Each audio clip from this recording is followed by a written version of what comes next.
Apa aku kudu lila sing tak tresnani digandeng wong liya. Apa aku kudu ngalah mergo kahanan lagi kaya ngene.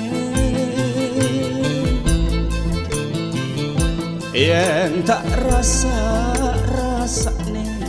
atiku kaya lara-lara. Jelas-jelas aku tresno malah dheweke